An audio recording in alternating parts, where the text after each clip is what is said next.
सर्वांनी जोरदार पे करायचं. येळकोट येळकोट येळकोट येळकोट येळकोट येळकोट.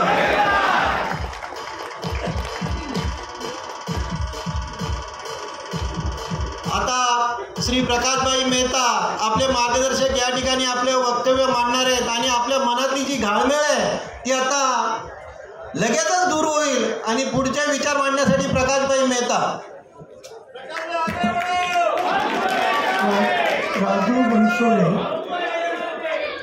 राजू बनसोडे यांच्याबरोबर रिपब्लिकन विकास आघाडी, भारतीय सेवा संघ, सार्वजनिक गणेशोत्सव, नवरात्रोत्सव, शिक्षण संस्था, क्रिकेट राजा मिलिंद बेरोजगार सेवा सहकार संस्था तसेच युवा सामाजिक संस्था यामधील पदाधिकारी जे कार्यकर्ते यांना आपल्यासोबत काम करायची इच्छा आहे आणि ते सगळे आलेले आहेत. मी मित्रमंडळाच्या वतीनं त्यांच्या सर्वांच्या मनापासून हार्दिक स्वागत करतो, अभिनंदन करतो. कोणी एकजण पुढे आले तर त्यांना अरे तू ते माझ्याकडे नाही आगे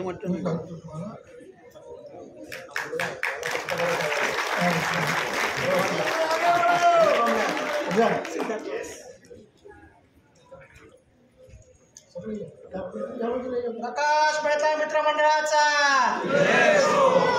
अगले आमदार. थँक्यू.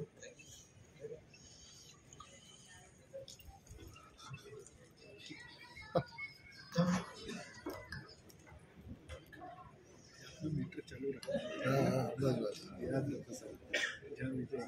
बस हमारा मीटर अभी अप डाउन है.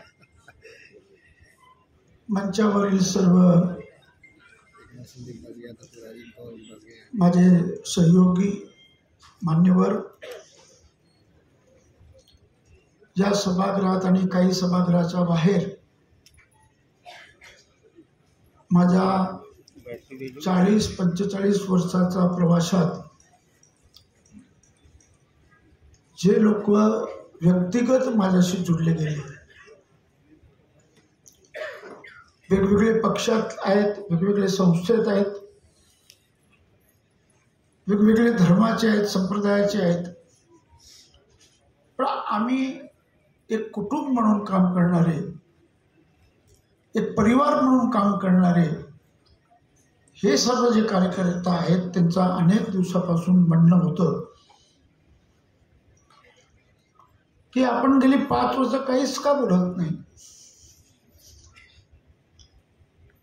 जिथे बोलायचं होतं ते मनमोकळेपणाने मी बोललोय. काल काही वर्तमानपत्राने लिहिलंय की माझं पुनरागमन होतोय. माझी गच्छंती झालीच नव्हती तर पुनरागमनचा प्रश्न येत नाही.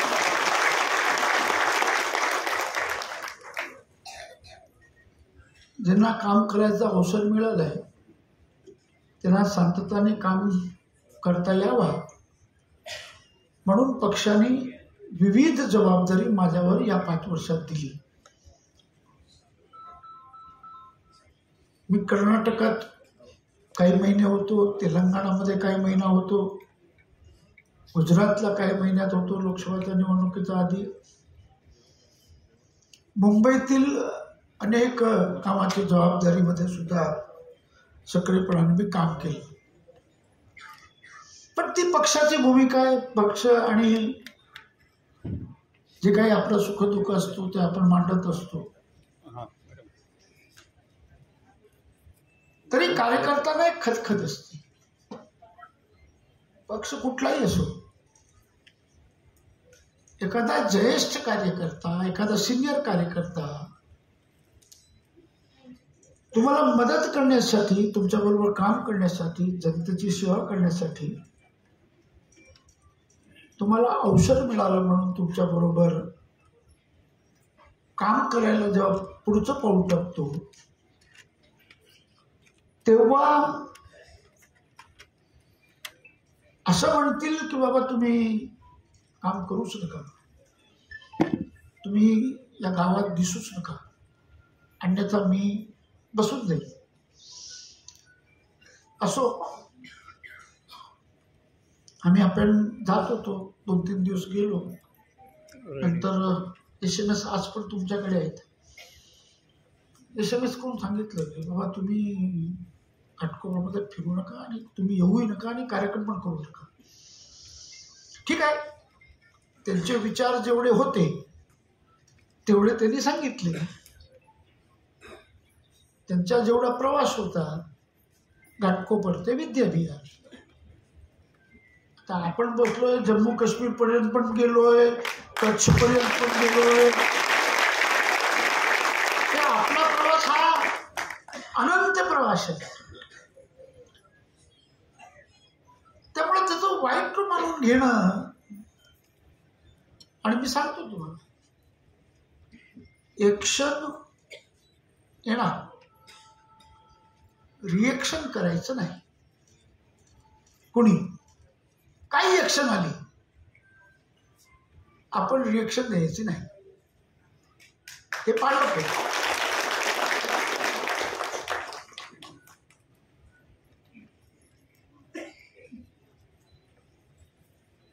एखादा छोटा मुलगा काहीतरी बोलतो, जिद करतो, लाड करतो, आपण त्याचं ऐकून घेतो. आपण त्याच्यासमोर वाद घालत नाही, आपण त्याच्यासमोर चर्चा करत नाही. अशा प्रकारे एक लेवल असतो, एक माध्यम असतो, एक गरिमा असते की कोणाला किती समजतं आणि कोणाशी किती बोलावं, या संबंधी कार्यकर्त्यांनी सचेत राहिलं पाहिजे.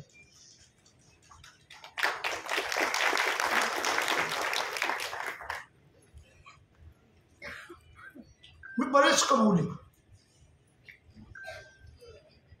पक्षात सुद्धा आणि पक्षाच्या बाहेर सुद्धा. सामाजिक जीवनामध्ये मला इतके मित्र भेटलेत, ही माझी खरी कमाई आहे.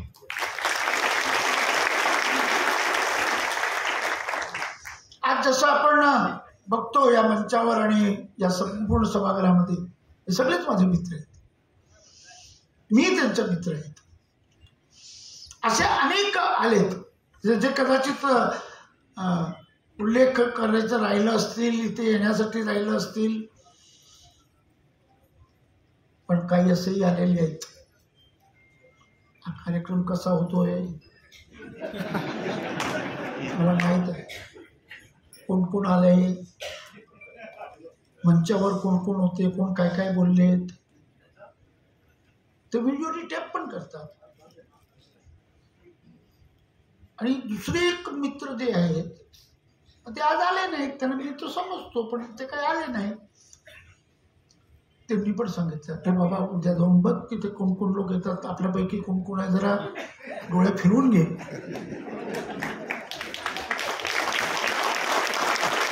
त्यातला तो कार्यकर्ता काल मला म्हणाला, प्रकाश भाई आमच्यावर वॉच ठेवण्यात येते.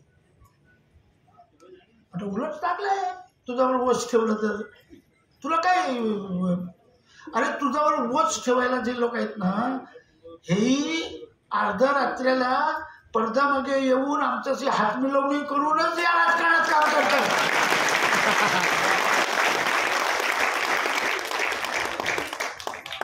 आता सगळ्यांच्या दुकानाचं शटर मी खोलायचं असं म्हटलं, हे काही बरं नाही. मला एक किस्सा सांगतो मी, की व्यक्तिगत मला जीवनात जो आला. एक दिवस आपला पप्पू सावंत, प्रदीप सावंत हे आणि गोळतकर, त्या नायडू कॉलोनी आणि पंतनगर या 2 वॉर्डात ते उभे होते. आणि निवडणुकीची सगळी सर्वे वगैरे वगैरे वगैरे, आज पहिल्यांदा बोलतोय मी ते सगळ्यांच्या समोर. रात्री मला उद्धव साहेबांचा फोन आला 10:30 वाजता.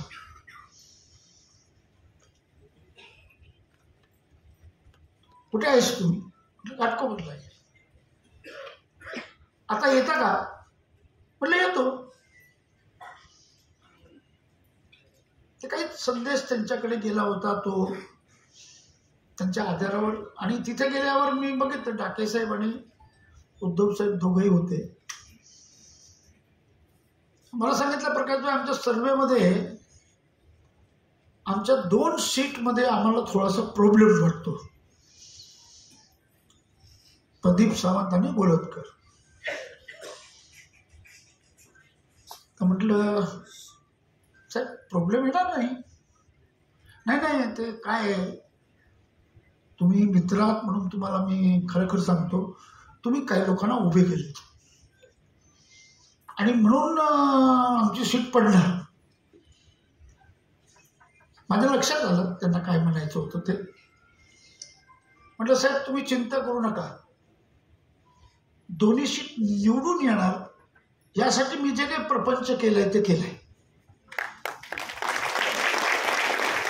पण आता तुम्ही खालती काहीतरी सांगू नका, तुमच्या माझ्यामध्ये आहे, मी तुम्हाला सांगतो 2 सीट तुमची येणार. खाली लोकांना वाटायचं प्रकाशभाई फुटलेत, प्रकाशभाई गेलेत, प्रकाशभाई शिवसेनेच्या विरोधात काम करतायत.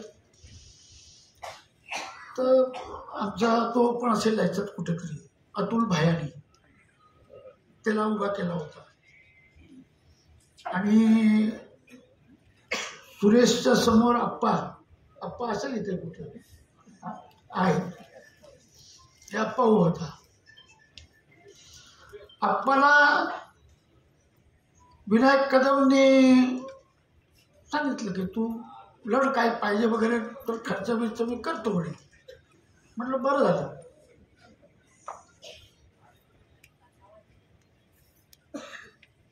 त्या लढाईमध्ये आप्पाला 1700 मतं मिळाली आणि सुरज गोलतकर 450 मतांनी निवडून आले.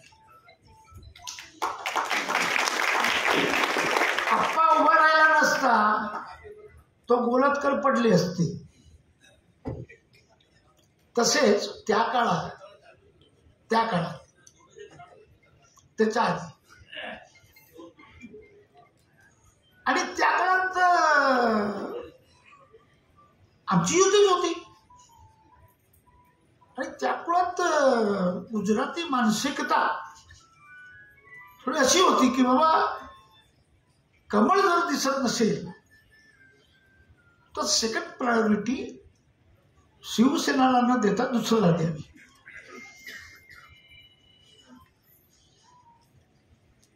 आता मग हे गुजरातीचं वोट कोण कापू शकतो त्याचं कॅल्क्युलेशन केलं आणि त्याला उभा केला. त्यांनी 700-800 मतं घेतली आणि पप्पू काहीतरी 15, तुम्ही 550-750 मतांनी ते निवडून आले. हा सगळा एक राजकीय आपापले मित्र असतात, त्या मित्रांचा बरोबर राहून अनेक कार्य आपण करत असतो. राजकारणाचा तो भाग आहे. पण या क्षेत्रात काम करणारे अनेक राजकीय नेते मोठे, त्याचे 2 उदाहरण देतो. विलासराव देशमुख साहेब मुख्यमंत्री होते आणि आपली या स्टेशनचा लागून पुढच्या गल्लीमध्ये परख हॉस्पिटल याचं उद्घाटन करायचं होतं रविवारचा दिवस. आणि साधारण आम्हाला माहित आहे की रविवारच्या दिवशी मुख्यमंत्री वगैरे बाहेरचे असे जाहीर कार्यक्रम घेत नाही. मी गेलो विलासरावांकडे आणि मी सांगितलं साहेब कार्यक्रम आहे, माझ्या मित्राचा आहे, हॉस्पिटलचं उद्घाटन आहे. अरे प्रकाश कुठं तू रविवारच्या दिवशी सगळे झंझट. म्हटलं साहेब चला तुम्ही, त्यांची भयंकर इच्छा आहे, आमची इच्छा आहे आणि आमच्या विभागात आमच्या समाजाच्या समोर तुम्ही यावं म्हणजे आम्हाला फारच आनंद होतो.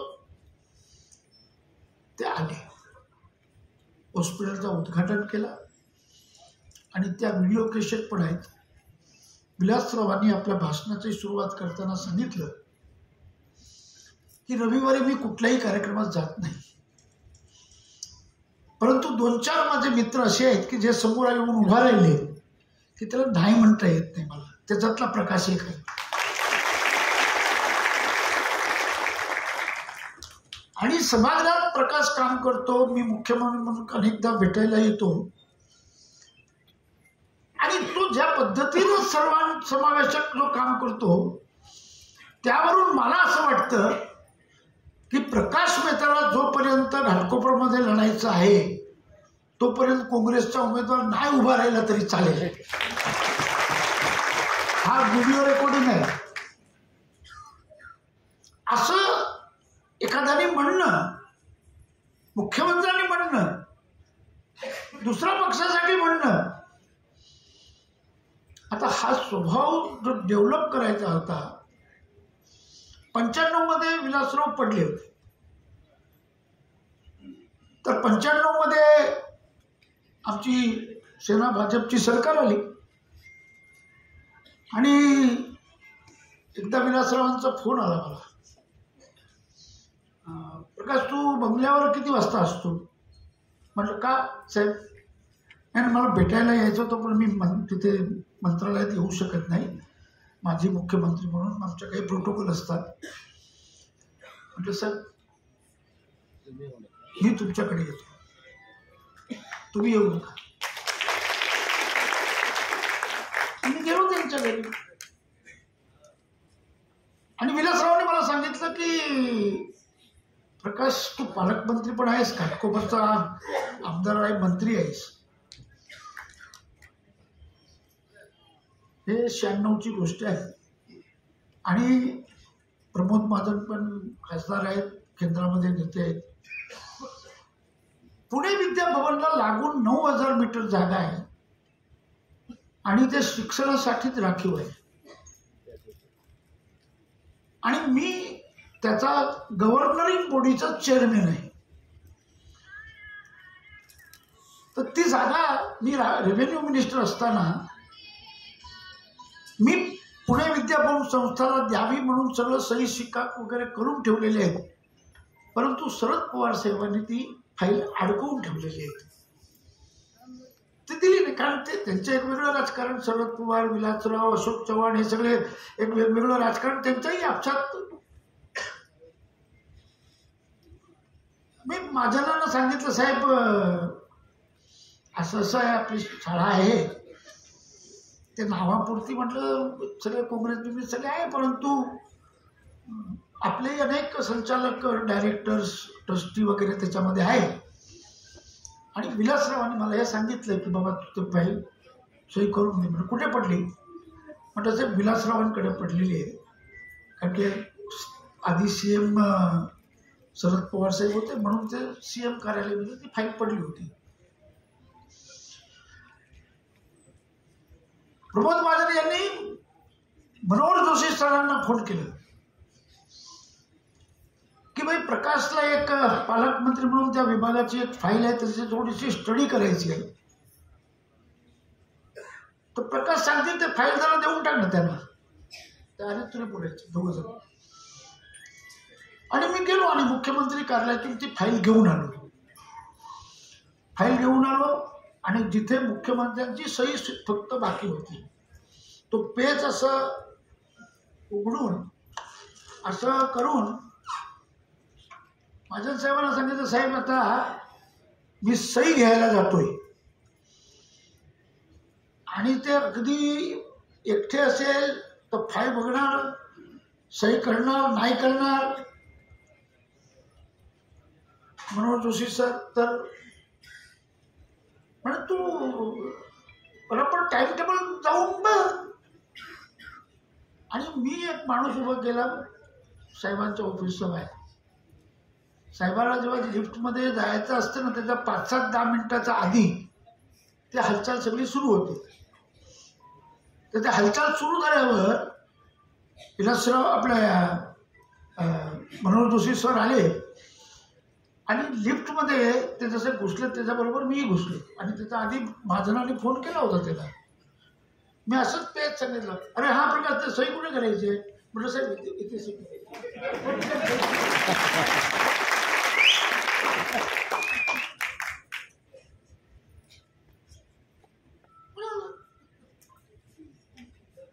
अशोक चव्हाण साहेबांनी एकदा फोन केला, अरे प्रकाश माझं नांदेडचं एक काम आहे. म्हणजे साहेब घरी येतो, कोण अधिकारी पाहिजे. अरे असं तू कसं माझ्या घरी येणार, मी येतो तुझा बघल्या. म्हटलं नाही साहेब, तुम्ही मुख्यमंत्री आहे, प्रोटोकॉल आहे तुमचा. मी समोरून गेलो त्यांच्याकडे आणि जेवढे अधिकारी घेऊन जायचे ते IAS ऑफिसरला पण घेऊन गेलो. आणि त्यांनी जे काही काम सांगितलं ते तिथे बसूनच साहेबांनाच सांगितलं, साहेब तुम्ही डायरेक्टिव्ह द्या, माझ्यापेक्षा तुम्ही जास्त अनुभवी आहात, कसं ड्राफ्ट तुम्हाला पाहिजे ते सांगा, आम्ही सही करून देऊ शकतो. तुम्ही गरिबासाठी काम करता, आम्ही गरिबांसाठीच काम करतो.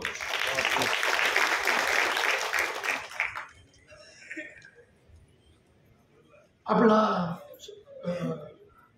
चव्हाण साहेब आपले गुरुदासजींचे इलेक्शन एजंट कोण होते, विलास ते सावंत ते भालचंद्र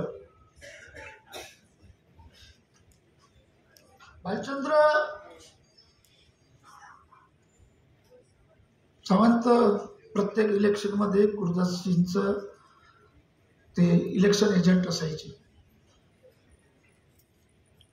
आणि जन्माद्योग महामंडळ जे आहे त्यांचे ते अध्यक्ष होते आणि त्याचबरोबर मुंबई बँकचे ते अध्यक्ष होते.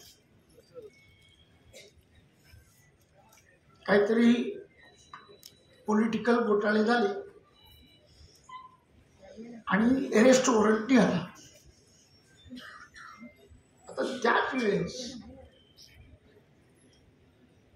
त्यांची मुलगी IASची एक्झाम देत होती. यांच्या वडिलांना जर पकडले भालचंद्रला तर त्याला IASची एक्झाम देता येत नाही. गुरुदासजींनी मला फोन केला, मी भालचंद्रला बोलवून घेतलं. मी सांगितलं माझ्या बंगल्यात राहा, इथे कोण तुला अरेस्ट करायला येणार नाही. आणि मग महाजनानं सांगितलं तर महाजनाने मदत केली पाहिजे. अजून निवडणुकीमध्ये महाजन गुरुदासजींच्या समोर पडले होते. निवडणूक हारल्यानंतरची गोष्ट आहे. महाजन म्हणाले निवडणूक वेगळी गोष्ट आहे आणि आपण एकमेकांना मदत करणं हा दुसरा भाग आहे, तू जा आणि जेव्हा मदत कर. म्हटलं साहेब माझा मदत नाही, तुम्ही गोपीनाथरावांना सांगा, मुंबईचा कमिशनरला बोलवून घ्या आणि मग तिथे तिला सूचना करा. तर हे सगळे केस बीस सगळे असे आहेत. ताबडतोब त्यांनी महाजनांना फोन केला, प्रकाशला पाठवतो आणि माझा व्यक्तिगत काम आहे असं म्हणून तू कर. आणि महाजनाने गोपीनाथ मुंडेला सांगितलं आणि गोपीनाथने ताबडतोब कमिशनरला सांगितलं. त्याच्यावरची चार्जशीट, पार्टशीट, अमुक तमुक ते सगळं काय होतं त्याचा अभ्यास करून कुठल्या कायद्यामध्ये अडचण नाही आणि कुठलाही त्यांनी गुन्हा केला नाही अशा प्रकारचा स्पष्ट चित्र करून भालचंद्रला सोडलं. असेच शरद पवार साहेबांचे अनेक उदाहरण आहेत, देवेंद्र फडणवीसचे अनेक उदाहरण आहेत. त्यामुळे राजकारण करणारे हे जेव्हा निवडणूक येतो तेव्हा एक वैचारिक मतभेद असतात, वैचारिक दिशा असते. माझ्या पक्षाचा एजेंडा काय आहे, तुमच्या पक्षाचा एजेंडा काय आहे, त्या पक्षाचा एजेंडा काय आहे. त्या सर्व एजेंडामध्ये जी काही लढाई होते ना, ती जी काही एक महिना लढाई होते तेवढं पुरतच मर्यादित आहे. आणि त्यामुळे ती लढाई हा व्यक्तिगत नसतेच. काही काही नवीन नवीन कार्यकर्ता अगदी गल्लीबोळ्यात जणू एकमेकांचे दुश्मन झालेत असे जे वावरतात त्यांना आम्ही नेहमी दृष्टांत सांगतो. सगळ्या मित्र मिळून आम्ही ही वैचारिक लढाई लढू. आपण माझा पक्ष निवडून येईल यासाठी मी मेहनत करतो, तुमच्या पक्ष लढेल त्यासाठी तुम्ही मेहनत करा. 98 मध्ये जयंतीबाई पारेख माजी आमदार, फार मोठं व्यक्तिमत्व होतं. काहीतरी त्याचा मुलगा भंगारचा व्यवसाय वगैरे करत होता. त्याच्यात काहीतरी गैरसमज झाली पोलिसांची वगैरे.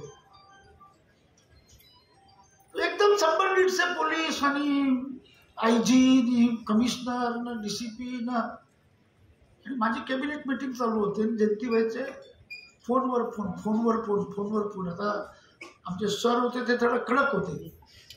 मीटिंग चालू असताना फोन बिन कोणी घ्यायचं नाही, आणि तुम्हाला जर वॉशरूम वगैरे जायचं असेल तर त्याची परवानगी घेऊन जायचं असते. हा प्रोटोकॉल आहे त्याचा. तर मी तसं सांगून मी बाहेर गेलो आणि मी फोन उचलला. तेव्हा मला बोललं की तू कुठे आहेस? म्हटलं कॅबिनेट चालू आहे. तू ते कॅबिनेट सोड, तू पटकन घाटकोपरला ये. बरं ठीक आहे म्हटलं. मग मनोज जोशी साहेबांच्या कानात जाऊन सांगितलं, म्हटलं तुमचे जुने मित्र जयंतीबाई पारेख. हां, त्यांचा फोन होता, काहीतरी अर्जंट गडबड झालेली आहे आणि मला जायचं आहे, जा मी. आणि तसं मी निघालो. तिथे गेल्यानंतर मी सगळं ते वातावरण बघितल्यानंतर पहिला तर मी त्या आयजी, DCP, PCP सगळ्यांना सांगितलं की तुम्ही सगळी फोर्स इथून घेऊन जा. एक योग्य ऑफिसर तुमचा जो कोण PI असेल, सिनियर असेल, ACP असेल, एक माणूस इथे ठेवा. बाकीचा मी स्वतः इथे बसलोय, काही काळजी करायचं काही कारण नाही. आणि कॅबिनेट संपल्यानंतर माननीय मुंडे साहेब तुम्हाला सगळी सूचना त्याबद्दल देतील. आता ते प्रकरण झालं, त्याच्यामध्ये काही नव्हतं, एक हॅरेसमेंट होती. आता ती संपली सगळी. त्याचा आला निवडणुकीचा वेळ आणि शरद पवार साहेबांनी सांगितलं जयंतीबाईला की तुम्ही उभे राहिले पाहिजे विधानसभेला. जयंतीबाईच्या घरात सगळे भाऊ वहिनी सगळे म्हणतात की प्रकाशच्या समोर आपल्याला उभं राहायचं नाही. आपला घरचा मुलासारखा आहे, आपण एकमेकांना एवढी मदत करतो, एकमेकांना सुखादुखात असतो, आणि तुम्ही आता इतके वर्षांनी परत निवडणूक लढायची वार्ता करता. तुम्ही नाही लढायचं. तेव्हा माझं तिकीट डिक्लेअर झालं होतं आणि माझा प्रचार चालू होता. तर जयंतीबाईचा फोन आला मला, अरे प्रकाश कुठे आहेस तू? म्हटलं मी आहे 60 फीट रोडवर जाईल. अरे घरी येतोस का? म्हटलं येतो. मी गेलो घरी. हे सगळेच भाऊ, सगळेच बहिणी, सगळे घर पूर्ण भरलं होतं. म्हटलं काय झालं? आमच्या बहिणी बोलल्या की याला आता एवढ्या वर्षांनी परत विधानसभा लढायची आहे तुमच्यासमोर, आणि आम्ही सगळे विरोध करतोय. आम्ही सगळे एकमत आहोत आणि ते एकटे म्हणतात की मला लढायला पाहिजे, पक्षाने मला सांगितलंय. म्हटलं हे बरोबर आहे. मग मी पूर्ण सगळे भाऊ आणि घरच्या लोकांबरोबर बसलो आणि मी सांगितलं, बघा माझ्या विरोधात जयंतीबाई लढले आणि ते उद्या निवडून आले तर माझ्या वडिलांसारखे मी काही काम असेल तर त्यांच्याकडे जाईल. आणि जर मी निवडून आलो तो जयंतीबाई जेव्हा सांगतील, फोन करतील, तेव्हा मी जयंतीबाईकडे जाणार आणि ते जे काही काम सांगणार ते सांगणार. परंतु पक्षाने जर त्याला सांगितलं आहे की तुम्ही उभे राहा, आणि पवार साहेबांची आणि त्यांची दोस्ती बघता आता इतके वर्ष झाल्यानंतर त्याला नाही म्हणावं हे काही योग्य नाही. आणि म्हणून आमचं म्युच्युअल अंडरस्टँडिंग आहे, तुम्ही काही चिंता करू नका, जयंतीबाईला उभा राहू द्या.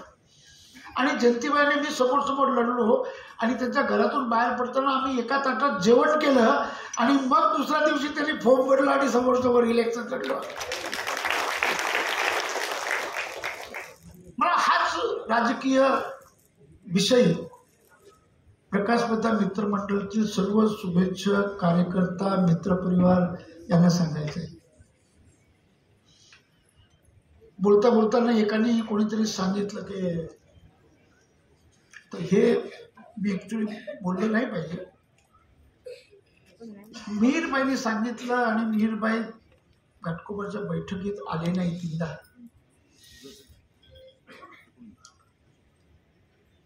हे खरं नाही, आले नाहीत हे बरोबर आहे. पण त्याचा मागचा जो कारण आहे की का आले नाहीत हे मला स्पष्टपणाने माहित होतं. असा मोठा धर्मसंकट त्याच्या समोर उभा राहिला की त्याची लाख इच्छा असून सुद्धा मी काय करावं, आणि या विषयासंबंधी ते देवेंद्रजीशी बोललेत, संघाच्या काही अधिकाऱ्यांशी बोललेत. त्या लोकांनी त्यांच्या रीतीनं जे काही धर्मसंकट वीर कोटेचाच्या समोर होता ते सगळं स्पष्ट आहे. त्यामुळे माझ्याही मनात कुठेही असं खंत नाही आहे. पण जशी निवडणूक संपली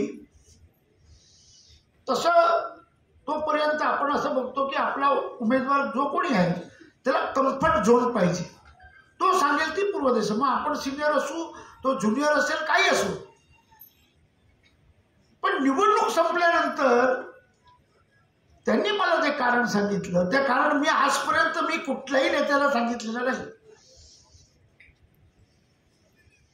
आणि तो कारण जाणून मला परत आता इथे बोलणं आणि मग त्याचं एक तुफान उडणं, एक्शनचे रिएक्शन होणं, याच्यासाठी काही मी हे सभा बोलवलेली नाही. 2-4 दिवस प्रेसमध्ये येणं, TV मध्ये येण्यासाठी काही सभा नाही आहे. पण आम्ही आमच्याच नियोजनाच्या त्रुटीमुळे पडलो. आता नियोजनाच्या त्रुटी काय होत्या हे आपण चर्चा करून काय होणार आहे. ज्यांनी ऐकायचं आहे ते ऐकतील आणि पुढं काय करायचंय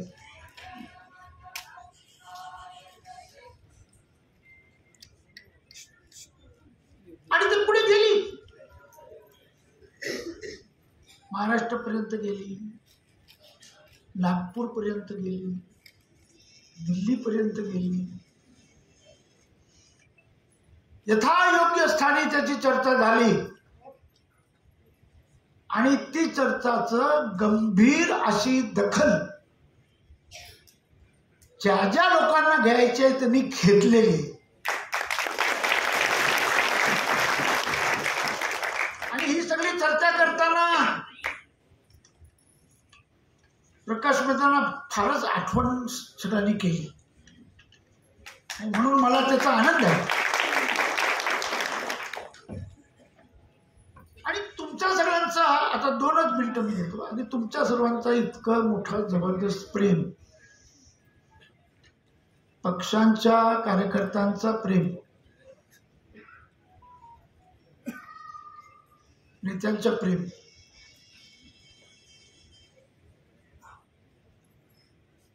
आतापर्यंत 7 वेळाला विधानसभेची निवडणूक मी लढलो. एकदाही मी मागणी केली नव्हती.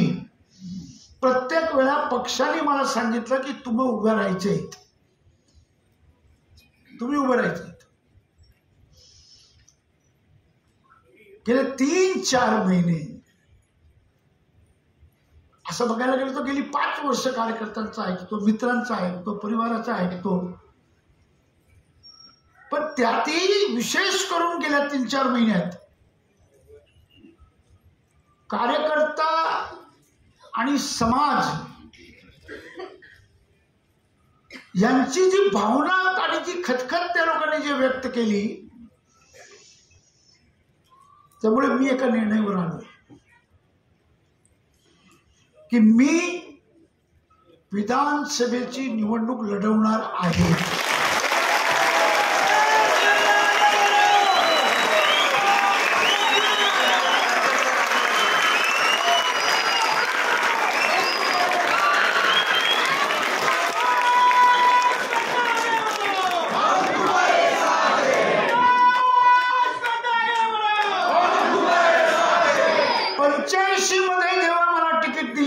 महाजनांनी फोन करून त्याचा उल्लेख मोहन आगलेंनी केलं. अक्षरशः त्या दिवसापर्यंत मी विधानसभा पाहिली पण नव्हती की विधानसभा कुठे आली. हा विचारात असं होतं की कधीतरी 5-15 वर्षांनी महानगरपालिकेचा नगरसेवक झालो तरी बस आहे. पण तिकीट दिल्यानंतर 5-15 दिवसांनी इतकी धमाल झाली की मी असं राजकारणात कधी बघितलंच नव्हतं. कार्यालय तोडलं, खुर्च्या तोडल्या, एकामेकाचा वर दगडफेक केले पक्षाच्याच लोकांनी. म्हटलं आयला या पक्षाच्या लोकांना इतकं जोश कसं काय आलं. मी गेलो साहेबांना सांगितलं, साहेब मला नाही निवडणूक लढायची. म्हटलं हे सगळं असं जर सत्यानाश होणार असेल पक्षाचा तर मला नाही राहायचं आहे. मग त्यांनी मला एकच सांगितलं, तुला राजकारण कळत नाही ते तू मान्य कर. एक, तुझ्यापेक्षा मला थोडं जास्त कळते हेही मान्य कर. म्हणून राजकारणाचा पहिला एक शब्द तुला सांगतो, त्याचं चिंतन कर. जर आपल्याकडे एखादं काय म्हणतात त्याला, तकला मराठीत काय म्हणतो, संधी, कधी जीवनात कुठली संधी आली ना ती फट करून घेऊन टाकायची, त्याचा रिझल्टची पर्वा नाही करायची. काय होईल ते होईल. आणि दुसरा शब्द सांगितलं की लक्ष्मी घरात आली आणि कुंकुम करायला लागली आणि तेव्हा तू सांगणार मी तोंड धुवून येतो. हे 2 वाक्य त्याने मला सांगितलं. आणि तिसरं वाक्य बोलला, तू 85चा या निवडणूकमध्ये जिंकणार नाही. एखाद्या उमेदवाराला स्पष्ट सांगून टाकणं की तू नाही निवडून येणार आहे. आम्ही पुढच्या 5 वर्षाने कोण निवडून येणार, पुढे 5 वर्षांनी घाटकोपरचं संघटन कोण तयार करणार, अशा प्रकारचं एक विजन त्यांनी जे दिलं, त्या विजनच्या आधारावर घाटकोपरमध्ये एवढा मोठा मित्रपरिवार, संघटन, जे काही जबाबदारी मिळाली ती जबाबदारी तशीच पार पाडली जसं एका राजकीय नेत्यांना सोबतं. निवडणुकीपुरता तुम्ही एका पक्षाचे असतात, निवडणुकीचा नंतर आणि निवडणुकीचा आधी तुम्ही सर्व समाजाला बांधलेले आहात. आणि राजकारणामध्ये कमिटमेंट असायलाच पाहिजे. एखाद्याला शब्द दिलं, एखाद्या योजनाच्या मागे लागलो, तुम्ही एकटे का होईना त्या योजनाला परिपूर्ण करण्यासाठी तुम्ही धडपड जे करतायत ना, हा तुमच्या मनात, तुमच्या स्वतःमध्ये तुमचा कमिटमेंट जे असतो ना, ते कमिटमेंट शिवाय राजकारणात कोणी काम करू शकत नाही. आणि म्हणून मित्रांनो, शेवटच्या मी मनापासून माझ्या सर्व मित्रपरिवार इकडचे आणि इकडचे सगळ्यांना मी अभिनंदन करतो, त्यांचे आभार मानतो. आणि मी सांगितलंय की यावेळेस पूर्णपणे जागरूक रूपानं प्रत्येक कानाकोपऱ्यात कुठूनही काही लिकेज होता कामा नये असा प्रयत्न करून विधानसभेच्या उमेदवारासाठी रस्त्यावर उतरलोय. धन्यवाद.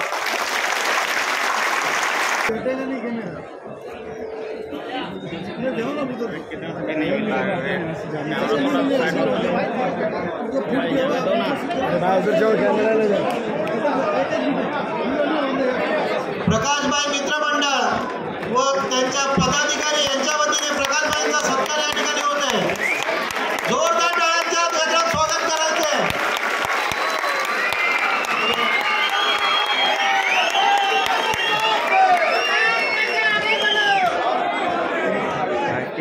यानंतर संक्रमण शिबिर दगडगाव सोसायटीच्या वतीने प्रकाशभाई मेहता, महेंद्र गायकवाड यांच्या वतीने या ठिकाणी प्रकाशभाईंचा सत्कार होणार आहे. त्यानंतर वडार समाजाच्या वतीने प्रकाशभाई मेहता यांचा सत्कार करण्यात येणार आहे. राष्ट्रगीत होणार आहे. सर्व कार्यकर्त्यांना विनंती आहे.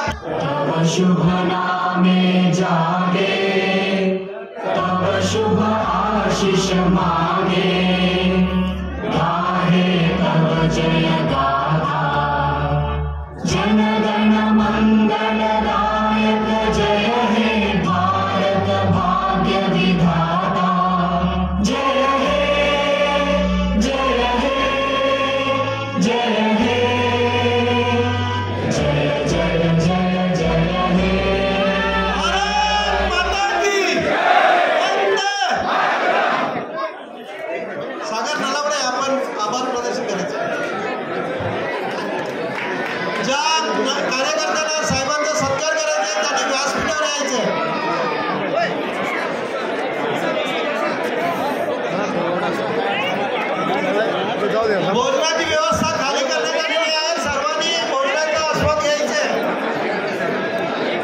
सर्वांना विनंती आहे की सर्वांनी स्नेहभोजन करूनच जावे. तसेच प्रकाश मेहता मंडळातर्फे आलेले सर्व मान्यवर कार्यकर्ते यांचे सर्वांचे मनापासून खूप खूप आभार. धन्यवाद.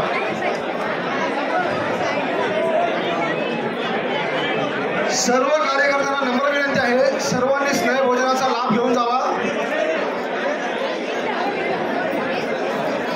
कृपया स्टेजवर गर्दी करू नका. साहेब आपल्याला देतात खाली. कृपया सर्वांनी थोडं लक्ष द्या, स्टेजवरती गर्दी करू नये. भोजनाच्या व्यवस्थामध्ये गर्दी करू नये. सर्वांनी आरामशीर भोजनाचा आस्वाद घ्यायचा आहे.